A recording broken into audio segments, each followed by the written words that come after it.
네, 여러분들 그 마크 트웨인의 왕자와 거지 어떤 버전이든 여러분들 아마 다 한 번쯤 다 들어보셨을 거예요. 네, 저도 동화로도 아마 읽었던 것 같고 또 영화 같은 걸로도 본 적이 있는 것 같은데 이번에 이제 그 원작을 한번 제가 또 읽어봤는데 역시 원작이 정말 훨씬 좋고 굉장히 영감이 넘치는 작품이라는 거를 깨달을 수 있었습니다. 간략하게 보자면은 그 거지 톰하고 왕자인 에드워드 튜도르가 같은 날에 태어났죠. 그리고 외모도 아주 똑같이 생겼어요. 그런데 살아가는 환경은 정반대였죠. 탐은 그 가난하긴 했지만 그 앤드류 신부라는 분을 통해서 여러 책들을 읽을 수 있었고 그 책에서 본 그 왕궁의 생활, 왕자들의 생활에 대해서 굉장히 그 꿈을 꾸면서 왕자 흉내도 내보고 정말 하루라도 왕자처럼 살아봤으면 좋겠다 이런 꿈을 꾸고 살아가고 반면에 에드워드는 모든 사람들의 축복을 받으면서 태어났고 모든 걸 다 누릴 수 있긴 했지만 항상 사람들 앞 둘러싸여 있고 모든 게 절도 있게 살아야 되고 했기 때문에 평범한 아이들을 볼 때 정말 하루라도 저렇게 살아볼 수 있다면 나라라도 주고 싶다 이런 생각을 갖고 있었어요. 그러던 어느 날 운명처럼 이 두 사람이 만나게 되는 거죠. 이 아이들이. 그리고 나서 이제 그 톰의 소원을 들은 왕자가 그러면 우리가 옷을 한번 바꿔 입어보자. 그래서 옷을 바꿔 입고 거울을 딱 봤는데 놀라운 일이 벌어지죠. 정말 누가 누군지 구별할 수 없을 정도로 똑같이 보이는 거예요. 그런데 이 옷을 갈아입다가 이 왕자가 보니까 이 탐의 손이 이렇게 멍이 들어온 걸 보고 그 경비병이 조금 전에 있었던 사건이 있었는데 경비병이 때려가지고 그렇게 됐다는 걸 알고 너무 화가 난 거예요. 그래가지고 이 지금 거지 옷을 입고 있는데 그 채로 그냥 그 경비병을 꾸짖으러 막 갔어요. 그래가지고 당당하게 위험 있게 그 경비병을 막 꾸짖었죠. 어떤 일이 벌어졌겠습니까? 거지로 생각했겠죠. 이 그 경비병의 눈에는 거지로 보여가지고 이제 두들겨 맞고 궁에서 아예 쫓겨나게 됩니다. 그리고 이제 에드워드는 모든 사람들한테 다 자기가 왕자라고 얘기를 했지만 아무도 믿어주지 않는 거죠. 하루 종일 맞고 놀림을 당하는 일이 벌어졌어요. 에드워드는 왜 그런 행동을 한 것일까요? 그가 생각할 때는 자기가 무슨 옷을 입고 있든지 간에 어떤 행색이든지 간에 자기를 못 알아보는 사람이 자기 나라에 있을 거라고는 한 번도 생각을 못 해봤던 거죠. 상상도 못 했던 거죠. 그래서 그렇게 고통스러운 모험이 이제 시작된 거예요. 정말 하루아침에 그 세계의 가장 꼭대기에 있던 그 사람이 가장 밑바닥으로 떨어져 버린 삶이 일어난 거죠. 그런데 그 모험에서도 보면은 에드워드는 자기가 지금 이제 어떤 행색이 됐고 사람들이 자기를 어떻게 보는지와 상관없이 계속 왕자처럼 행동하고 말을 하는 거죠. 그랬기 때문에 더 위험해지고 더 많이 맞고 이 고통이 찾아오는데 그때 이제 구원자처럼 등장한 마일스라고 하는 기사가 있었죠. 그 기사도 억울한 일을 좀 당했던 사람이었기 때문에 에드워드를 불쌍하게 여겨요. 정신이 좀 이상한 아이라고 생각하고 계속 구해주고 왕자처럼 대해주고 막 이렇게 합니다. 그런 이제 그 기사에게 에드워드가 내가 너한테 상을 내리겠다. 그리고 아무도 왕자 앞에서는 앉을 수가 없지만 너는 앉을 수 있는 특권을 내가 허락해 주겠다. 이런 약속을 하죠. 그렇게 지내다가 아버지인 왕이 세상을 떠나게 됩니다. 그 소식을 듣고 이제 아주 슬픔에 잠겨 있던 그 에드워드는 이제 대관식이라고 해서 왕자가 이제 왕이 다시 돼야 되잖아요. 그래서 왕이 되는 그 행사에 이제 찾아가게 되는 거예요. 이거는 이제 목숨을 건 일인 거죠. 어느 때보다도 경비도 삼엄하고 아주 위험한 상황에 이제 찾아간 거예요. 그때 이제 모든 사람들이 지켜보고 있는 그 긴장된 가운데 이제 왕자가 사실은 탐이죠. 거지였던 탐인데 탐에게 이제 왕관이 씌워지려는 그 찰나에 모든 사람이 거기에 집중하고 있던 그 순간에 이 에드워드가 저 사람은 가짜고 내가 왕이다 이렇게 소리를 지른 거죠. 정말 목숨을 잃을 수 있는 그런 순간이었는데 그때 탐이 자기 자리에서 내려와서 이분 말이 맞습니다. 이분이 진짜 왕입니다. 이렇게 그분 편을 들어주고 몇 가지 이제 그 증거를 제시하면서 결국에는 에드워드가 다시 국왕이 되는 그런 해피엔딩이죠. 그러면서 이제 에드워드를 도왔던 기사 마일스는 백작으로 이제 추대받고 또 왕 앞에서 실제로 정말 앉을 수 있는 특권도 받게 됩니다. 그리고 탐도 상을 받아서 거리의 아이들을 도와주는 관직을 또 얻게 됐습니다. 우리가 이 굉장히 흥미로운 이 이야기 속에서 거지로 살아갔던 그 에드워드를 생각을 해보면은 모든 사람이 다 거지라고 생각했잖아요. 누가 봐도 거지였지만 사실상 에드워드는 거지였던 적이 단 한 번도 없었죠. 그렇지 않습니까? 그리고 에드워드 스스로도 자신이 왕자가 아니라고 생각해 본 적이 단 한 번도 없었다는 거예요. 요즘 서점에 가보면은 전에 말했던 그 돈과 뭐 재테크 이런 거 빼고 그건 항상 일이지만 그거 말고 요즘 들어서 굉장히 부쩍 베스트셀러가 되고 있는 책들이 있는데 그 책이 다 건강한 자존감에 대한 책들이 굉장히 많이 나오고 나오는 족족 인기를 끌고 있습니다. 그걸 보면 지금이 자존감이 아주 낮은 세대라는 것을 방증하는 거죠. 그래서 저도 이제 그런 책들을 좀 읽어봤는데 대부분의 책들이 왜 요즘 사람들이 자존감이 아주 낮은가에 대해서 굉장히 잘 분석을 한 것 같아요. 원래 그 장사가 안 되는 집이 왜 안 되는지 분석하기가 제일 쉽잖아요. 사업이 안 되는 것도 분석하기는 쉽죠. 그 중에서 이제 몇 가지만 들어보면은 지금 젊은 세대가 수세대 만에 처음으로 부모 세대보다 평균적으로 더 가난해지는 세대라고 합니다. 그러니까 이제 좋은 학교 들어가기도 부모들 때보다 더 어려워지고 성공하기도 취업하기도 가정을 꾸리기도 이 모든 것들 하나하나가 부모 세대에 비하면 다 더 못한 거예요. 그렇기 때문에 자존감이 굉장히 낮아질 수밖에 없는 그 환경이라는 거죠. 근데 거기에다가 기름을 아주 들이붓는 일이 있는데 그것은 그 실제적인 상황보다 더 심각하게 그 상황을 인식하게 만드는 그 현상이 일어나는데 그게 뭐냐면 지난주에 미국에서 그 의회에서 증언까지 했던 헤드라인을 장식했던 사건이 있었죠.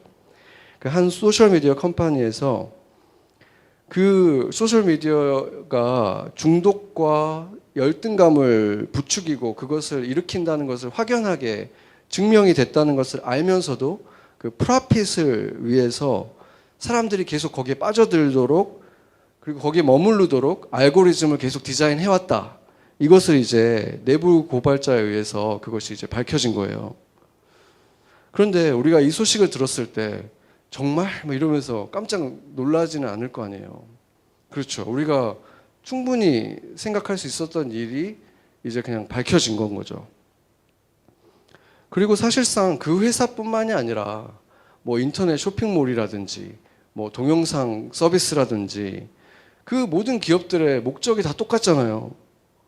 우리가 자존감이 높아져서 그들에게 도움될 게 하나도 없거든요. 그렇잖아요. 자존감이 낮아야만 자꾸 뭘 채우려고 하니까 컨텐츠도 소비하고 필요 없는 것도 계속 사고 그러는 거잖아요. 이게 있으면 좀 더 자존감이 높아질 것 같으니까 내가 좀 더 괜찮아 보일 것 같으니까 계속 사야 되니까 그 기업들은 그걸 원하지 않는 거예요. 그런데 이번에 이게 이제 심각한 문제가 된 것은 특히 10대들이 자존감을 상실하는 것에 심각한 영향을 끼쳐가지고 이제 자살 충동도 굉장히 늘고 있다는 사실을 그 회사가 자체 조사에서 다 알아놓고 그걸 알면서도 방향을 트는 것이 아니라 오히려 그걸 더 강화해 왔다. 그 알고리즘을 더 강화해 왔다. 이것이 이제 그 윤리적인 부분에 대해서 굉장히 이제 질타를 받는 거죠. 우리가 몇 주 전에 그 유혹이 어떤 식으로 우리한테 들어오는지 봤잖아요. 보게 하고 듣게 하고 거기에 머무르게 한다. 그걸 통해서 들어온다고 했는데 바로 알고리즘이 그건 거예요. 이 세 가지가 일어나게 만드는 거죠. 사실은 그 인터넷 시대가 오기 전에도 우리 모두는 동일한 그 경쟁 상대가 있었어요. 우리 자존감을 자꾸 건드는, 낮게 만드는 누구죠?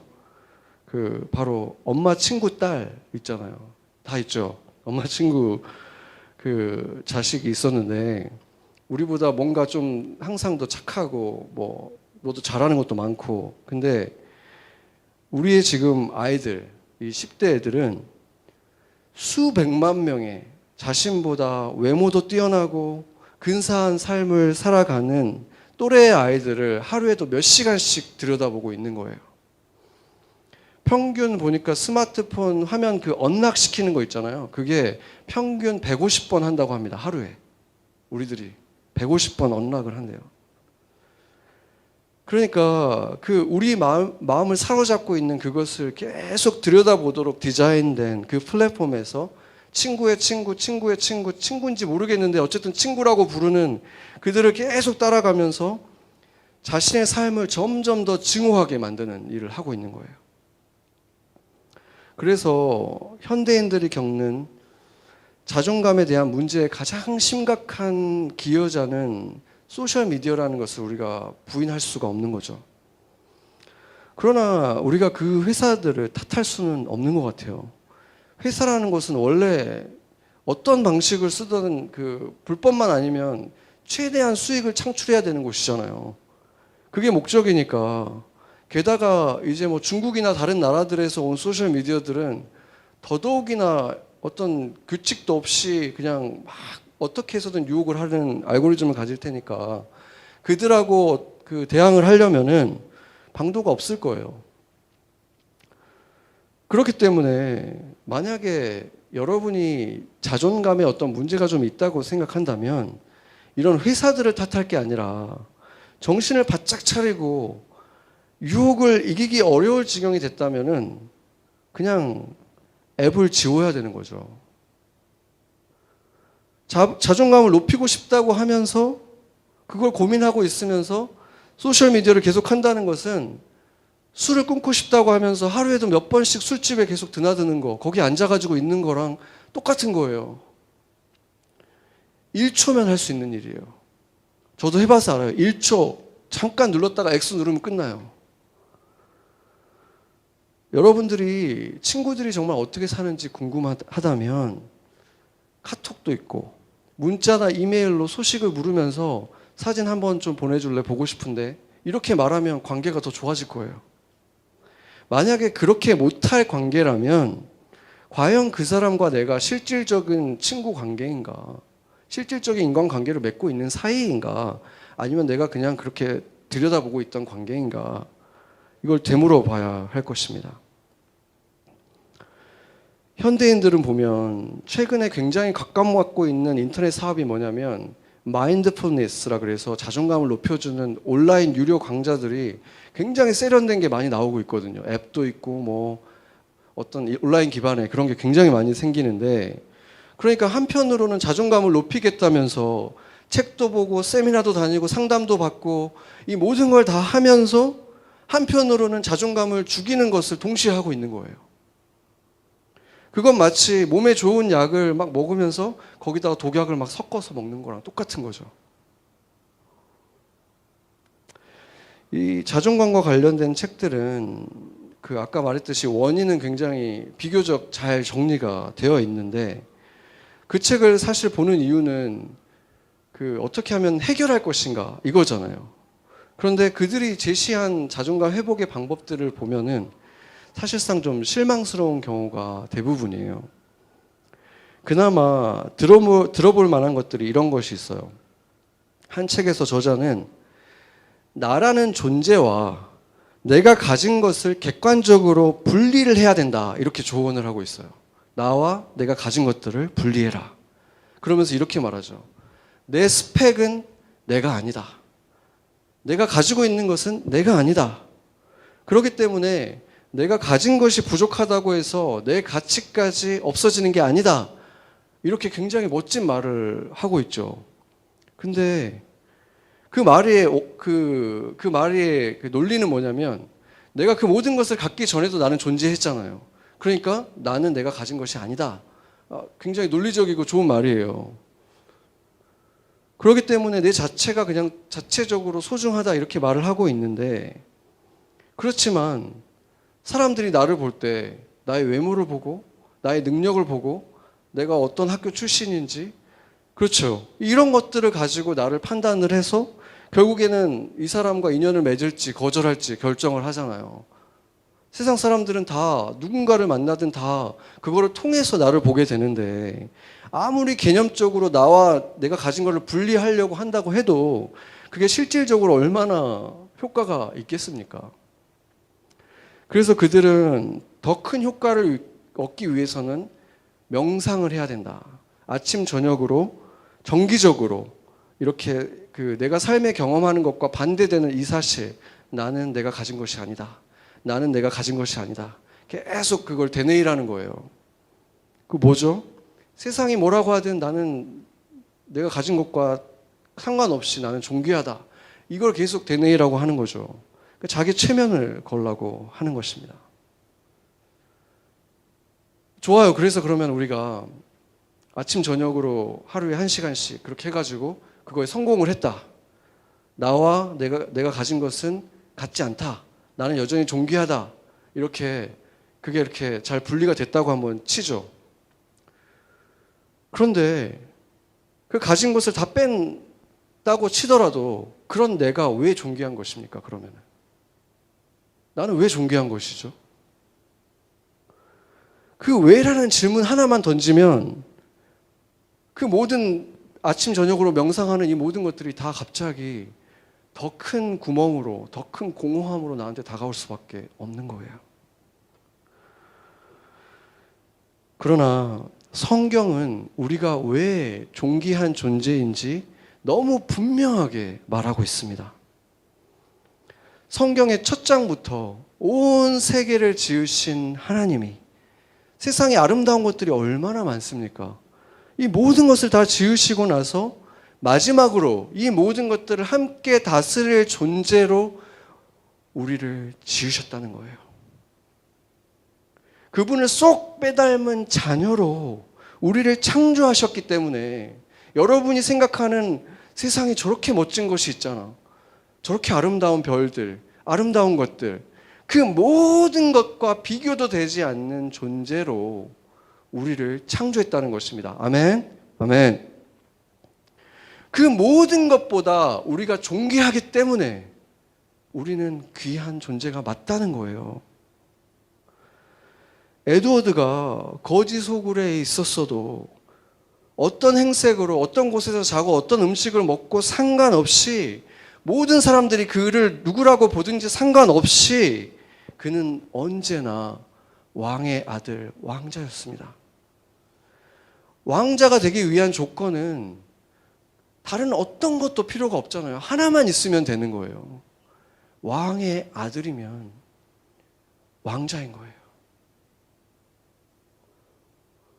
우리 모두는 그 사실을 잊어버리고 한참을 우리 스스로 꽤 괜찮은 사람이 한번 돼보려고, 가치 있게 만들어 보려고 애쓰면서 살아왔던 사람들이에요.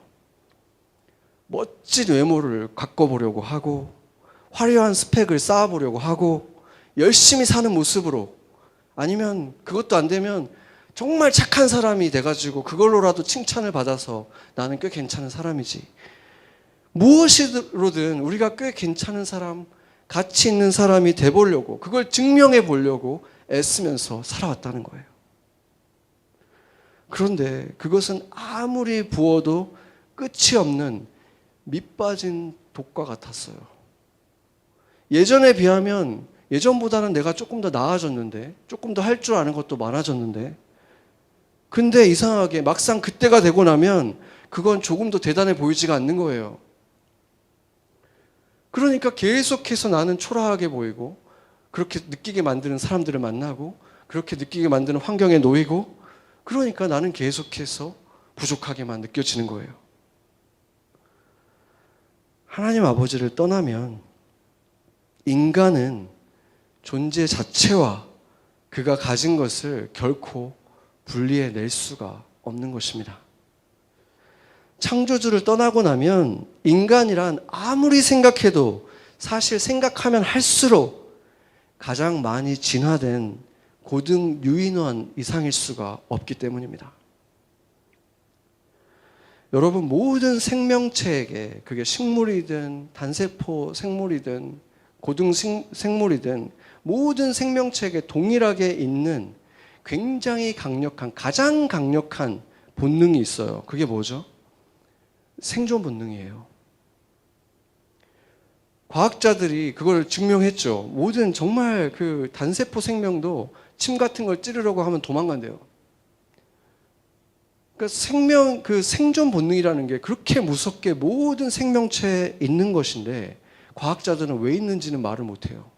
그냥 있다는 건 밝혔는데 원래 있는 거야 라고까지밖에 말을 못하는 게 바로 이 생존 본능이에요.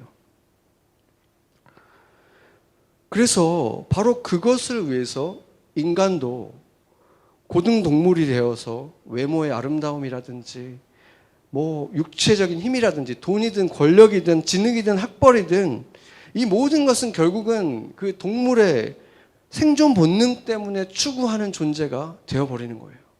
왜 하는지도 모르고 그냥 본능으로 하는 거죠. 그러면서 결국에는 내가 가진 것들이 바로 나의 가치를 결정짓는다 라고 믿으면서 살 수밖에 없는 거예요. 하나님을 떠난 세상에서 급속도로 자라나는 것들은 외모지상주의, 학벌주의, 물질 만능주의, 이성주의, 아무리 고상한 것들이라고 하더라도 하나님을 떠난 세상에서는 모든 것들은 결국은 점점 인간이 아니라 동물적 본능에 더 충실해지는 그런 존재가 되어가는 것입니다.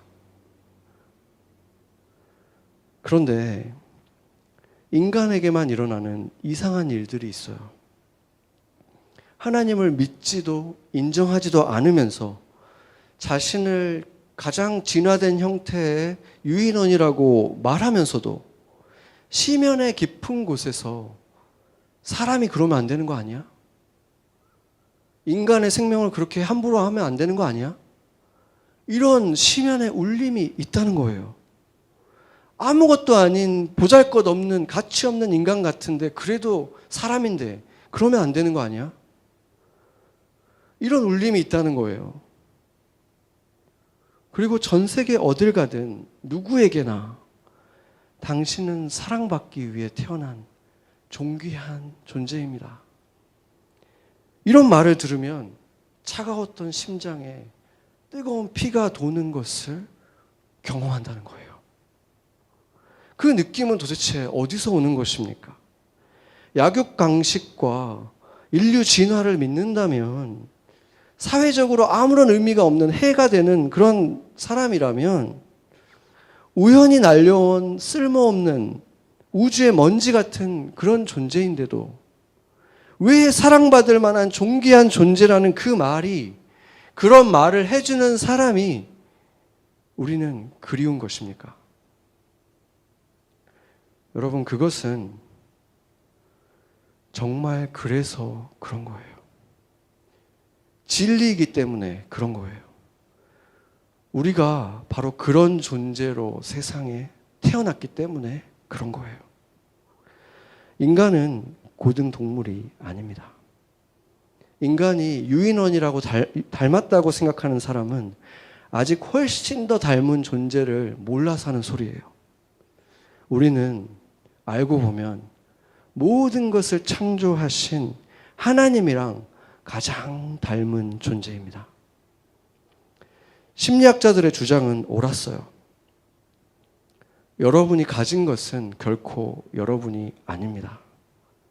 여러분이 가진 외모, 학벌, 능력 이런 것과 전혀 무관하게 여러분은 존재 자체만으로 너무나 귀하고 사랑스럽습니다. 이건 정말 맞는 말이에요.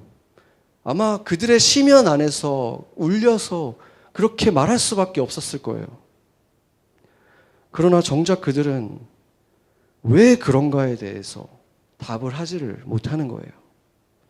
그들 스스로도 생각하면 할수록 더 큰 공허함과 모순 속에 빠져들 수밖에 없는 거예요. 그러나 성경은 분명하게 말하고 있습니다. 하나님은 마치 아이를 낳는 것과 같은 마음으로 자신을 쏙 빼닮은 아담과 하와를 창조하셨고 그들이 아무런 일도 하기 전에, 아무것도 가진 것이 없었을 때, 옷 한 벌도 없었을 때 그냥 그 존재 자체로 심히 기뻐하셨습니다. 그래서 여러분은 이룬 것이 아무것도 없어도 사회적인 신분이나 연봉이나 외모나 능력이나 그 어느 것과 상관없이 여러분은 이 세상에 태어난 것만으로도 존귀한 존재들입니다. 아멘. 아멘. 바로 그렇게 창조되었기 때문입니다. 저도 아이가 생기고 나서 그 마음을 조금 더 알 수 있게 된 것 같아요. 아직은 아이들이 어리기 때문에 여러분들이 목격하기도 했겠지만 제가 아이에게 화를 내기도 하고 저를 막 힘들게 하기도 하고 뭐 시간, 에너지, 애들이 좀 더 커가면 이제 막 돈도 더 많이 들고 막 이런 것들을 다 희생을 해야 되는데 하나도 아깝지가 않아요. 그냥 나한테 쓰는 것보다 걔한테 쓰는 게 안 아까워요. 너무 사랑하는 거예요.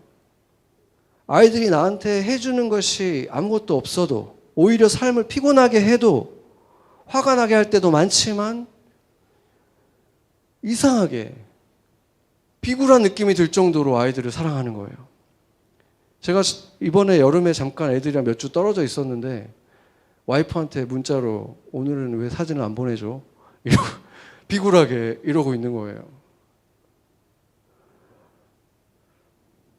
이렇게 이기적이고 쉽게 피곤해하는 인간도 그렇게 자식을 사랑한다면 사랑 자체이신 하나님이 저와 여러분이 태어난 그날 느끼셨던 그 기쁨, 그 사랑, 그 감동은 무엇으로 표현할 수가 있겠습니까? 그리고 하나님은 그런 하나님을 떠나서 하나님께서 계속 돌아오라 팔을 벌리시고 기회를 주시고 했던 하나님을 계속해서 물리치고 죄만을 계속 쌓아갔던, 그러다가 이제 인류 전체가 죄에 빠져서 전멸 위기에 놓인 자녀들을 위해서 하나님을 떠나서 죄인이 되어버린 우리를 위해서 그 독생자 예수 그리스도를 보내주셨습니다. 그들을 다 멸망하게 하실 수가 없었기 때문에 구원의 길을 열어주신 것입니다. 에베소서 2장 3절에서 6절 같이 한번 읽어보겠습니다. 전에는 우리도 다 그 가운데서 우리 육체의 욕심을 따라 지내며 육체와 마음에 원하는 것을 하여 다른 이들과 같이 본질상 진노의 자녀였더니 긍휼이 풍성하신 하나님이 우리를 사랑하신 그 큰 사랑으로 인하여 허물로 죽은 우리를 그리스도와 함께 살리셨고 너희는 은혜로 구원을 받은 것이라. 깨 일으키사 그리스도 예수 안에서 함께 하늘에 앉히시니. 아멘. 긍휼이 풍성하신 것, 긍휼도 사랑이죠. 그 하나님이 우리를 사랑하신 큰 사랑으로 인하여, 지금 사랑을 몇 번을 얘기하고 있습니까? 그 은혜로 너희는 구원을 받았다. 그리고 그리스도와 함께 하늘에 앉혀주셨다. 예수님을 믿고 다시 태어난 우리는 이제 왕의 아들, 딸들인 것입니다. 온 창조 세계의 왕이신 하나님께서 내가 나의 딸이다, 내가 나의 아들이다 이렇게 불러주시는 거예요. 질문 하나를 하겠습니다. 왕의 딸을 뭐라고 부르죠? 대답해 주세요. 네, 공주죠. 그렇다면 여러분은 다 공주들입니다. 왕의 아들을 뭐라고 부르죠? 왕자죠. 그러면 여러분은 다 왕자들입니다. 여행자와 같은 이 인생에서 여러분의 직업이 무엇이든 신분이 무엇이든 가려워져 있는 여러분의 진짜 신분은 왕의 아들, 딸들입니다. 아멘. 그와 반대되는 세상의 소리들은 줄여버리고 필요하다면 꺼버리세요. 얼마 걸린다 그랬죠? 1초도 안 걸려요. 여러분이 가진 것과 여러분은 같지 않습니다. 여러분이 가진 것이 여러분이 누구인지, 여러분의 가치가 얼마인지 결정하지 않습니다.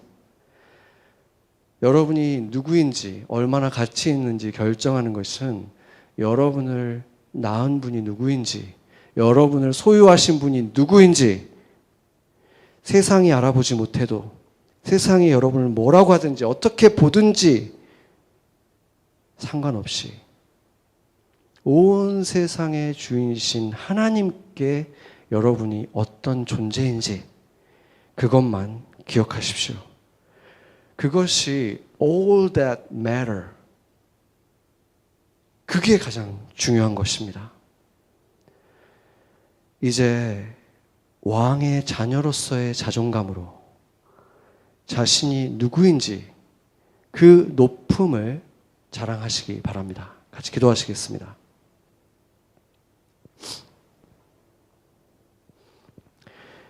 여인이 어찌 그 젖먹는 자식을 잊겠으며 자기 태에서 난 아들을 긍휼히 여기지 않겠느냐. 그들은 혹시 잊을지라도 나는 너를 잊지 아니할 것이라. 내가 너를 내 손바닥에 새겼고 너의 성벽이 항상 내 앞에 있나니. 사랑하는 주님, 하나님을 인생에서 빼버리면 자유로워질 줄 알았던 어리석은 인류는 이리 치이고 저리 치이며 모든 것들의 종이 되어서 낮은 자존감으로 고통하고 있습니다. 자신들을 동물 중에 하나라고 믿으면서도 동물처럼 강자들이 약탈과 폭력과 전쟁으로 약자들에게 고통을 주는 것을 보면 그것은 악하다, 죄악이다 목소리를 높입니다. 우리가 동물 중 하나라고 말하는 것만큼 하나님께 죄가 되는 일이 있겠습니까? 하나님의 자녀로 태어난 우리가 그 사실을 다시 믿고 예수 그리스도 안에서 회복되길 기도합니다. 하나님과 인류가 예수를 통해 바른 관계를 맺을 때 우리도 다시 서로를 재산이나 인종이나 외모나 그 무엇을 떠나 존재만으로도 귀하게 여길 수 있게 되고, 그렇게 하나님의 아들, 딸들이 세상에 나타날 때 모든 창조 세계도 비로소 평안을 누리게 될 것입니다. 온 세상을 뒤흔드신 이 세대에 이 사람들이 하나님께 돌아오게 하여 주시옵소서. 자신들이 누구인지, 원래 누구의 자녀들로, 누구의 소유로 창조되었는지 기억하게 하여 주시옵소서. 교회들을 사용하여 주시옵소서. 회복의 길, 소망의 길 열어주신 예수님의 이름으로 기도합니다. 아멘.